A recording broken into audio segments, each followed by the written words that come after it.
안녕하세요. 김현행정사입니다. 네, 행정임금TV 김현행정사입니다.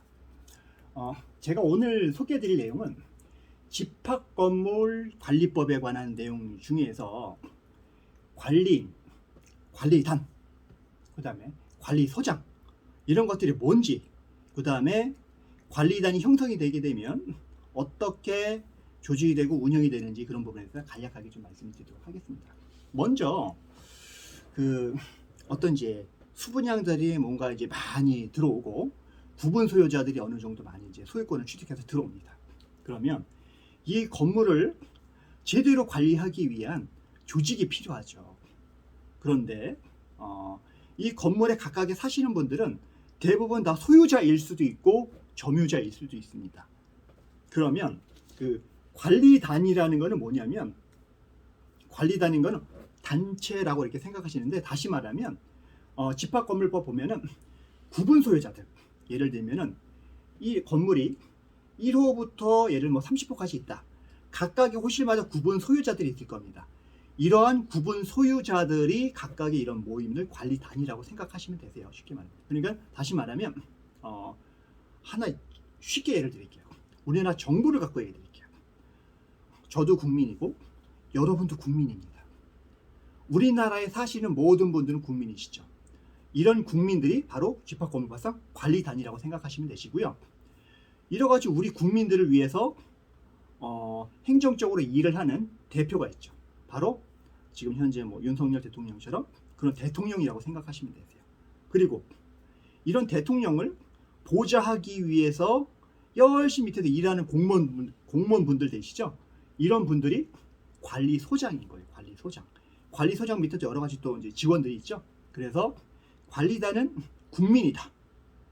관리인은 대통령이다. 관리소장은 공무원이다. 이렇게 생각하시면 쉬울 겁니다. 그러면 관리위원은 뭐예요? 이렇게 얘기하시는데, 관리위원은 국회의원이에요. 국회의원. 이렇게 생각하시면 편합니다. 관리인이 우리 건물의 행정을 제대로 잘 투명하게 해야 되는데, 제대로 하는지 아닌지 감시하고 견제해야 되죠. 그러려면은 국회의원이 필요하죠. 그게 바로 관리위원입니다. 그래서 관리위원이 하는 이런 회의를 이제 관리단 회의라고, 이제 관리단 집회라고 관리위원회 이제 회의라고 생각하시면 되세요. 죄송합니다. 관리위원회 회의가 있습니다. 관리위원회 회의고, 관리단 집회는 국민 투표 같은 거예요. 국민이 뭔가를 하려면 뭔가 결정을 하고 투표 행위를 해서 뭔가 결정을 하잖아요. 그게 관리단이 하는 관리단 집회, 요거를 다시 말하면 국민들 하면은 국민 투표 같은 역할을 하신다고 생각하시면 되세요. 그래서 많은 국민들이 모여서 투표를 하는 거죠. 그래서 법상으로는 하기 위해서는 5분의 1, 4분의 3 이런 것들이 규정이 있어요. 그렇기 때문에 이런 것이 종족수가 하게 되면은 이제 뭔가를 이제 통과를 되거나 안 되거나 이런 것들이 있습니다. 그래서 이런 차이점을 알고 계시면 관리단이 이제 어떻게 해서 운영이 되고 하는 부분들을 이제 이해를 하시면 될 것 같고요.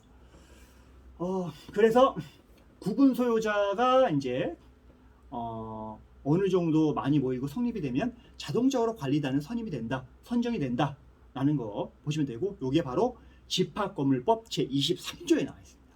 그런 다음에 구분 소유자가 10인 이상이면은 관리인을 의무적으로 선임을 해야 되는데, 요 규정도 바로 집합건물법 24조에 규정이 되어 있습니다. 다만 관리인, 이 대통령이 될 수 있는 사람은 이 건물의 구분 소유자가 아니어도 가능하다는 거, 요게 조금 핵심이죠.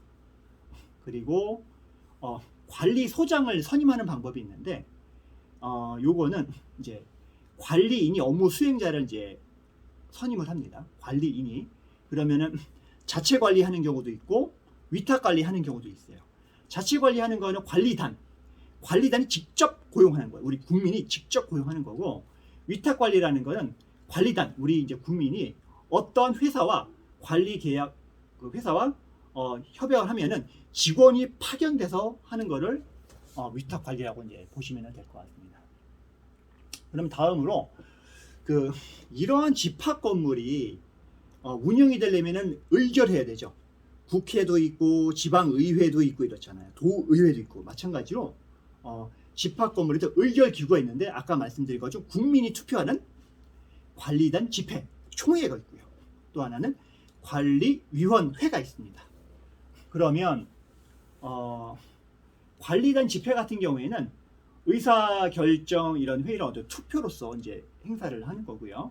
이제 정기회의와 이제 임시회의로 나눠서 한다고 이제 보시면 될 것 같습니다.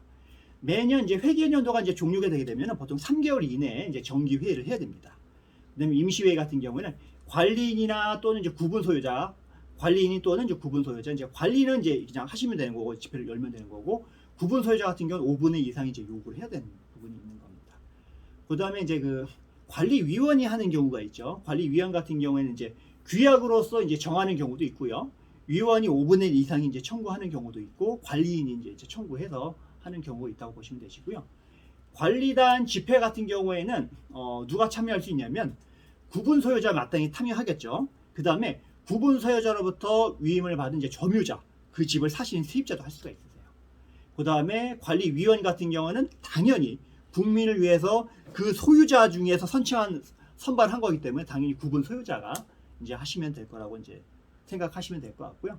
규정은 아까 말씀드린 것처럼 이제 관리단 집회 같은 경우에는 집합건물법 31조, 32조, 33조 근거 규정이 있고요. 그다음에 관리단 위원회는 요거는 이제 동법 제 26조 2하고 26조의 3에 나와 있다고 이제 보시면 될 것 같습니다. 네. 이제 그리고 관리 건물을 이제 관리를 하기는 규약이 있습니다. 상위법이 이제 집합건물법이 있지만 나름대로 내부적으로 법이 있죠. 수많은 집합 건물마다 쓰이는 규약이 있습니다. 다시 말하면 우리 지자체도 조례가 있잖아요. 상위법이 있지만 조례가 있는 것처럼 각 집합 건물마다 자체적으로 법을 만든 거죠. 그게 바로 규약입니다. 그래서 규약은 이제 자치법규다라고 이렇게 생각을 하시면 될 것 같고요. 그렇게 해서 구분 소유자하고 의결권 이제 4분의 3 이상이 찬성이 되면은 이제 규약이 이제 만들어진다라고 이제 생각하시면 되시고요. 규약이 맛이 없다. 규약이 없다. 이런 경우에는 집합건물법을 적용을 한다라고 이제 생각을 하시면 될 것 같고요. 이 규정은 마찬가지로 집합건물법 제28조의 근거 규정이 있다고 보시면 될 것 같습니다. 네. 그리고 이제 관리단 집회 절차를 그럼 어떻게 하냐라는 부분에 대해서 좀 말씀을 드리면 관리인이 있는 경우와 이제 관리인이 없는 경우로 이제 나누시게 되겠죠. 그리고 관리인이 있는데 정당한 관리인이 있고요. 선출돼서 그리고 그냥 명목상만 이제 관리인이 있는 분들이 있으세요. 그냥 명목상 그냥 관리인인 거죠. 뭐 그냥 선발하고 이런 부분이 아니라 그냥 그 업무를 이제 맡아서 하시는 분들이 있으세요. 정당한 관리인이 같은 경우에는 관리인이 소집 요구를 할 수가 있죠. 그리고 그다음 정당한 관리인이 있는 경우에도 이제 구분 소유자 5분의 2 이상이 소집 요구를 할 수도 있는 경우도 있어요. 근데 명목상 관리인이 있는 경우에는 구분 소유자가 이제 그걸 또 해야 됩니다. 구분 소유자한테 얘기해가지고 이제 집회를 열어야 되는 부분인 거고요. 네. 그리고 관리인이 없는 경우에는 마찬가지로 구분 소유자 5분의 1 이상이 소집 요구를 하거나 또는 안에 이제 시행사들이 이제 조직하는 경우들이 있습니다. 그래서 이렇게 흐름대로 이제 가는데 그러면 관리단 집회를 하려면 이제 소집 공고를 해야 되고요. 그런 다음에 소집 통지를 해야 되고요. 그런 다음에 위임장을 작성하고 이제 위임장을 작성한 거는 이제 구분 소유자가 이제 송달을 해주고 그다음에 관리단 이제 집회를 이제 열겠죠.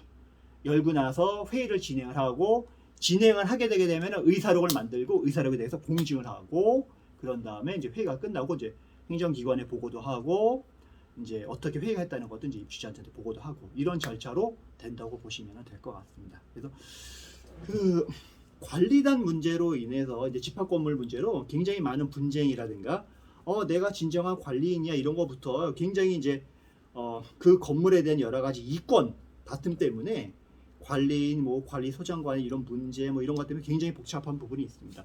이러한 문제를 해결하기 위해서는 처음부터 성립을 할 때 제대로 된 규약, 제대로 사람들을 선발해야 되고 이런 것들이 굉장히 중요하고요. 그런데 대부분 집합건물에서 이렇게 처음에 행정적인 절차부터 잘 갖춰놓지 않아서 결국에는 변호사님들을 찾아가지고 막대한 비용을 들여서 소송을 하고 몇 년간 갈등 관계를 거치고 하는 것들이 굉장히 많으세요. 그래서 이런 문제를 잘 해결하기 위해서는 처음부터 집합건물법 관련해서 전문 상담을 받을 수 있는 저희 같이 전문 행정사들한테 그 관리단 회의 소집하는 것부터 여러 가지 회의록 만들고 행정적인 절차 어떻게 소집해야 되는지 자문도 받고 행정기관에다 보고도 잘 해야 되고 이런 것들 잘 해야 됩니다. 이런 것들 저희 행정사들이 다 하거든요. 사전적인 여러 행정 절차, 법률, 행정 법률 자문 이런 것들 해서 분쟁이 발생되지 않도록 하는 것들이 저희 이제 역할인 거고 제대로 된 관리인도 선임하고 제대로 된 관리소장도 선임할 수 있도록 저희가 자문을 해드리고 해드리는 역할을 한다고 보시면 될 것 같습니다. 그래서 이렇게 잘 만들어서 법원에 가는 일이 없도록 만들어야 되는 겁니다. 네. 그래서 오늘 관리 집합건물법 관련해서 가장 중요한 핵심이 될 요 관해서 좀 말씀을 드렸고요. 구체적으로 이런 뭐 관리단을 조직해야 되고 여러 가지 회의를 해야 되고 이런 부분에 대해서 궁금한 사항이 있으시면은 또 구청에 행정적으로 여러 가지 서류 작성이라든가 어떻게 자문을 해야 되는 이런 부분이 있으면은 언제든지 아래에 전화번호가 있으면 연락을 주시면은 자문을 드리도록 하겠습니다. 네. 오늘 여기까지 하고요. 추후에 또 궁금한 또 집합건물법에 대해서 이슈가 되는 부분들은 다시 한번 또 영상을 제작해서 좋은 정보를 제공하도록 하겠습니다. 네. 오늘 여기까지 하고요. 날씨가 너무 더워가지고 제가 요새 잠을 못 잡니다. 에어컨이었으면 안 되는데 에어컨 너무 이렇게 쐬지 마시고 환기도 하면서 건강 유의하면서 그렇게 여름을 잘 나시기 바랍니다. 오늘 여기까지 하겠습니다. 감사합니다.